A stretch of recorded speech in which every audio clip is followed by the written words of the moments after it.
नमो अरहंताणम नमो अरहंताणम नमो अरहंताणम। स्वस्थ हो गया, किंतु एक साधक की दृष्टि में शरीर के मेल चले जाने पर भी जो चेतना के प्रकाश में बाधा डालने वाले मेल तो अभी बहुत जमे हुए हैं। उन मेलों की सफाई के लिए भारी मात्रा में विरेचन देने की जरूरत होगी।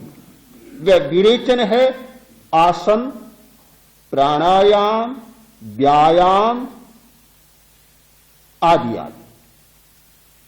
ये सारे विरेचन हैं, इनका प्रयोग करना होगा।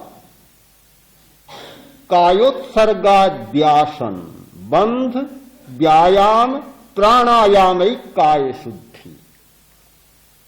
इतने से काम नहीं चलेगा। निस्संगत्वेन च, 5 साधन हैं काय शुद्धि के। कायोत्सर्ग आदि आसन, बंध, व्यायाम और प्राणायाम, ये चारों शरीर के साथ काम करने वाले, किंतु शरीर में कोरा मैल शरीर का ही नहीं जमता, उसमें और भी मैल जमता है भावना के द्वारा, आसक्ति के द्वारा, अंतःकरण के द्वारा वह भी मेल जमता है, संस्कारों के द्वारा।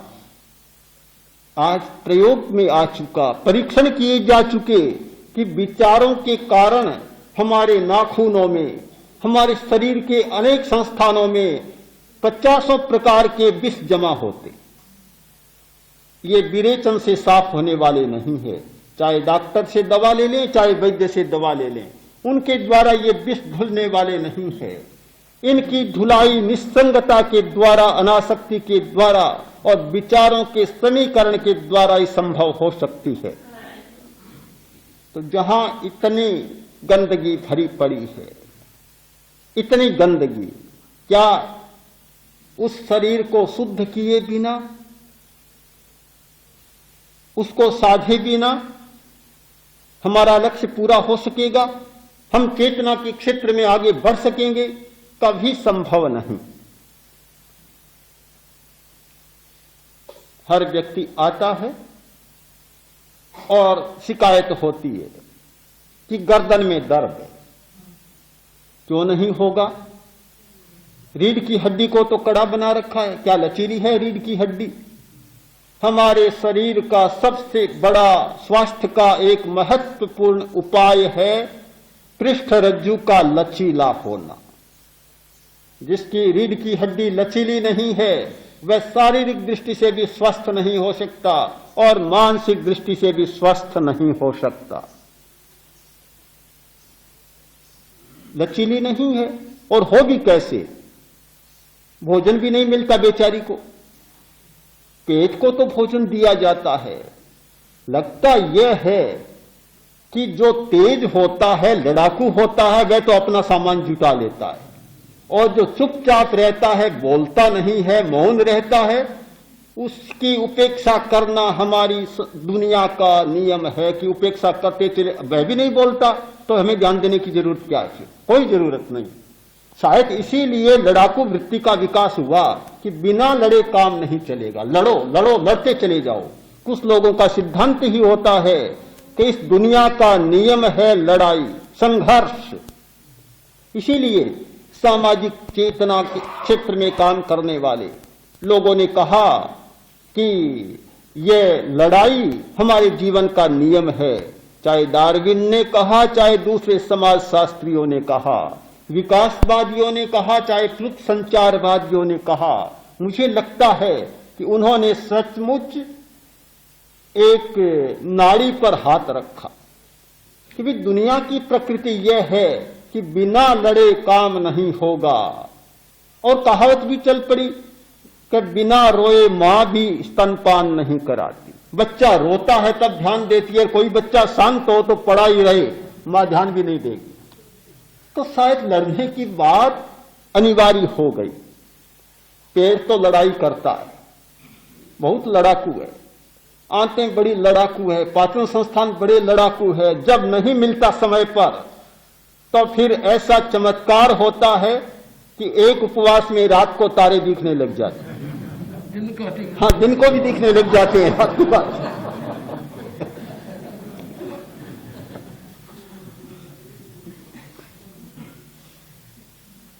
बड़ी कठिनाई पैदा होती है, किंतु हृदय, गुर्दे, मस्तिष्क, रीढ़ की हड्डी ये आक्रामक नहीं है, लड़ाकू नहीं है, इसलिए हम ध्यान ही नहीं देते।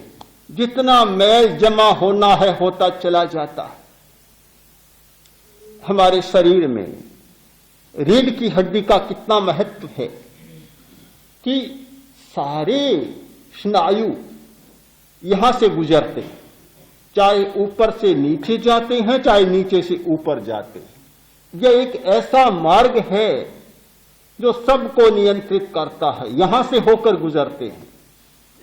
जिस व्यक्ति ने रीढ़ की हड्डी को नहीं साधा वह साधना के क्षेत्र में बहुत सफल नहीं हो सकता। जिसकी रीढ़ की हड्डी लचीली नहीं है वह मानसिक क्षेत्र में बहुत विकसित नहीं हो सकता। और शारीरिक दृष्टि से भी ये अकड़न होना, दर्द होना, बेचैनी होना, ये सारी बातें इस पर निर्भर है। इसलिए एक कुशल चिकित्सक सबसे पहले इस बात को देखता है कि रीढ़ की हड्डी कैसी है। आज एक चिकित्सा की पद्धति चली है ओस्टियोपैथी, उसमें तो सारा इस पर ही निर्भर है कि रीढ़ की हड्डी के आधार पर सारे शरीर की चिकित्सा की जाती है। देखा जाता है कि रीढ़ की हड्डी में कहां खराबी हुई है। कोई बीमारी होगी वे सबसे पहले रीढ़ की हड्डी का निदान करें। क्या कभी उसे लचीला बनाने का प्रयत्न किया? क्या कभी उसे आहार पानी, भात पानी का लाभ दिया? कभी उसे भोजन दिया?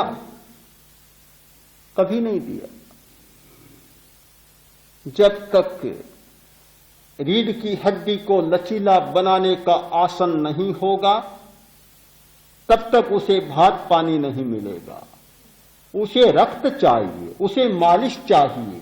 वह रक्त पहुंचता है आसन के द्वारा, उसकी मालिश होती है आसन के द्वारा।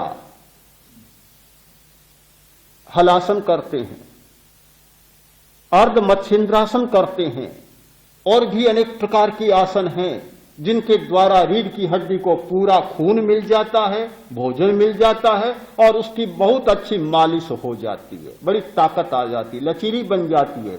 और वह लचीली बनती है तो मन भी लचीला और शरीर भी लचीला, सब कुछ ठीक हो जाता है। कभी सोचा ही नहीं। अब जब आते हैं तो शिकायत करते हैं कि दर्द बहुत हो गया, गर्दन में बहुत दर्द, कमर में बहुत दर्द। ये दर्द तो इकट्ठा कर रखा है। ये तो प्रज्ञा प्रदीप तो शिकायतों का घर है, प्रकट होने का घर है। तो यहां आकर तो सारा प्रकट होता है। आपने भंडार तो भर रखा है, पर यहां आते हैं तब प्रकट हो जाते।